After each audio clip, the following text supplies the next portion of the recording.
بسم اللہ الرحمن الرحیم۔ السلام علیکم پیارے ناظرین، امید ہے آپ سب خیریت سے ہوں گے اور ہماری دعا ہے آپ ہنستے اور مسکراتے رہیں۔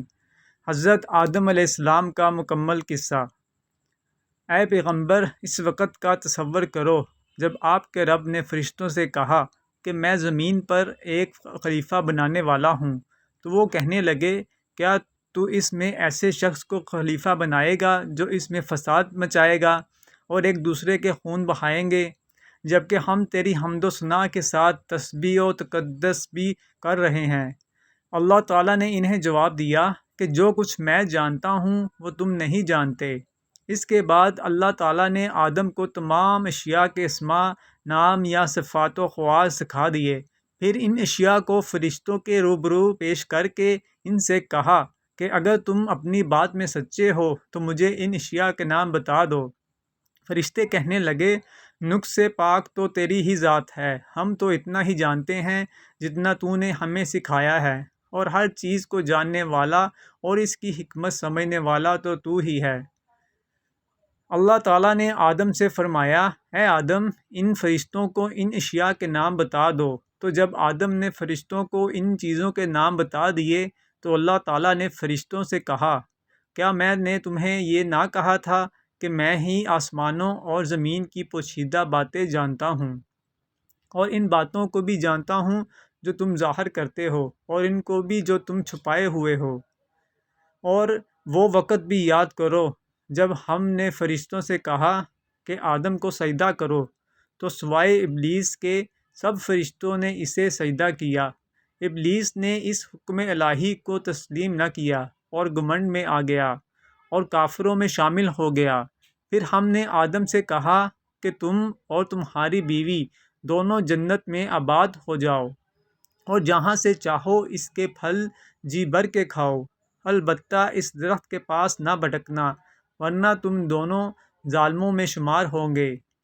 آخر کار شیطان نے اس درخت کی ترغیب دے کر آدم و حوا دونوں کو ورگلا دیا، اور جس حالت میں وہ تھے انہیں وہاں سے نکلوا کر ہی دم لیا۔ تب ہم نے کہا تم سب یہاں سے اتر نکل جاؤ، کیونکہ تم ایک دوسرے کے دشمن ہو، اور اب تمہیں ایک معین وقت تک زمین میں رہنا اور گزر بسر کرنا ہے۔ پھر آدم علیہ السلام نے اپنے رب سے چند کلمات سیکھ کر توبہ کی تو اللہ تعالیٰ نے ان کی توبہ قبول کر لی۔ بلا شبہ وہ بندوں کی توبہ قبول کرنے والا نہایت رحم کرنے والا ہے۔ ہم نے کہا تم سب کے سب یہاں سے نکل جاؤ، پھر جو میری طرف سے تمہارے پاس ہدایت آئے اور جس نے میری ہدایت کی پیروی کی تو ایسے لوگوں کو نہ کچھ خوف ہوگا اور نہ وہ غمگین ہوں گے۔ تو حضرت آدم علیہ السلام دنیا کے پہلے انسان بھی ہیں اور پیغمبر بھی۔ جب اللہ نے انسان کو دنیا میں بھیجنے کا ارادہ کیا تو اس سے قبل چند اہم اقدامات کیے۔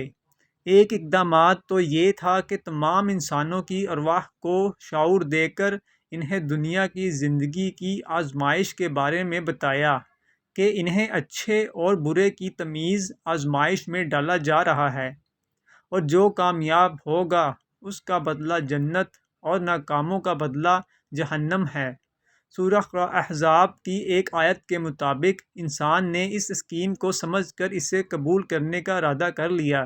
اس کے بعد اللہ نے انسان کی تمام ارواح کو اپنے بارے میں باخبر کیا اور ان سے نہ صرف اپنے رب ہونے کا اقرار کروایا بلکہ اپنے تنہا اللہ ہونے کا شعور بھی اس کی فطرت میں ودیت کر دیا۔ اس سے اگلا مرحلہ وہ ہے جس کا اوپر کی آیات میں ذکر ہے، یعنی اللہ نے اپنا یہ منصوبہ فرشتوں اور جنات کے سامنے رکھا، کیونکہ یہ دونوں ذی شعور اور صاحب ارادہ مخلوقات تھیں اور ان کا انٹریکشن انسان سے ہونا تھا۔ جب اللہ نے فرشتوں اور جنات کے سامنے یہ منصوبہ رکھا کہ ایک ذی شعور صاحب اختیار ہستی کو دنیا میں بھیجا جانے والا ہے تو فرشتوں کو صاف نظر آ گیا کہ انسان اپنے اختیار کا غلط استعمال کرے گا جس کے نتیجے میں خون خرابہ بھی ہوگا۔ چنانچہ انہوں نے اپنا اشکال سامنے رکھ دیا، لیکن اللہ نے اس کا اشکال اس طرح دور کیا کہ حضرت آدم علیہ السلام کو ان ہستیوں کے نام یاد کرا دیے جنہوں نے آگے جا کر پیغمبر، ولی، صدیق، شہداء اور صالحین بننا تھا۔ پھر حضرت آدم کو حکم دیا کہ تم فرشتوں کو ان پاکیزہ مقرب ہستیوں کے نام بتا دو۔ چنانچہ جب حضرت آدم نے یہ نام پیش کیے تو فرشتوں نے اپنے اشکال کو واپس لے لیا۔ اس کا مقصد یہ بتانا تھا کہ اختیار کے آپشن کو غلط استعمال کرنے والے بدبخت ہوں گے، تو دوسری جانب اس دنیا میں خدا کے آگے جھک جانے والے اور اپنی زندگی خدا کی مرضی کے مطابق گزارنے والے نیک لوگ بھی تو ہوں گے۔ اس کے بعد اگلے مرحلے تمام جنات و فرشتوں کو انسان کے سامنے سجدہ کرنے کا حکم دیا۔ اس کا مطلب یہ تھا کہ یہ دونوں مخلوقات انسان کی آزادی و اختیار میں کوئی مداخلت نہیں کریں گی۔ جنات میں سے شیطان نے جھکنے سے انکار کر دیا، جو اس بات کا اعلان تھا کہ وہ انسان کو آزادی و آسانی کے ساتھ خدا کی رضا حاصل نہیں کرنے دینا چاہتا۔ چنانچہ اللہ نے اسے راندہ درگاہ کر دیا۔ پھر اللہ نے حضرت آدم اور حضرت حوا کو دنیا میں بھیجے جانے سے قبل دنیا کی زندگی میں پیش آنے والی آزمائش سے آگاہ کرنے کے لیے ایک جنت میں بھیجا۔ اس جنت میں انہیں تمام سہولیات دی گئیں، بس ایک درخت کا پھل کھانے سے روک دیا۔ شیطان نے اپنا مشن شروع کر دیا اور انہیں ورغلایا۔ ابتدا میں تو دونوں انکار کرتے رہے، لیکن ایک وقت آیا کہ دونوں شیطان کی باتوں میں آ گئے اور اس درخت کا پھل کھا لیا۔ اس کے نتیجے میں وہ جنت کی سہولیات سے محروم ہو گئے۔ جب انہیں اپنی غلطی کا احساس ہوا تو انہوں نے اللہ کی جانب رجوع کر لیا۔ اس پر اللہ نے انہیں معاف بھی کر دیا۔ اب اس ابتدائی جنت کی تربیت مکمل ہو چکی تھی، اس لیے اللہ نے دونوں کو دنیا میں بھیج کر اس امتحان کی ابتدا کر دی جس میں ہم سب آزمائے جا رہے ہیں۔ شیطان ایک عالم و فاضل اور عبادت گزار ہستی ہونے کو باوجود بہک گیا اور محض حسد کی بنا پر سجدے سے انکار کر دیا۔ اس سے یہ ثابت ہوا کہ حسد اتنی بڑی بری بیماری ہے۔ شیطان اور حضرت آدم علیہ السلام دونوں سے غلطی ہوئی، لیکن دونوں کا رد عمل مختلف تھا۔ شیطان نے سجدے سے انکار کیا اور جب اللہ نے اسے اس کی غلطی کی احساس دلایا تو اس نے غلطی تسلیم کرنے اور معافی مانگنے کی بجائے خود اللہ ہی کو قصوروار ٹھہرا دیا۔ دوسری جانب حضرت آدم و حوا کو جب اپنی غلطی کا احساس ہوا تو وہ اکڑنے کی بجائے عجز و انکساری پیکر بن گئے۔ چنانچہ اللہ نے شیطان کو مردود بنا دیا اور حضرت آدم و حوا کو مقبول۔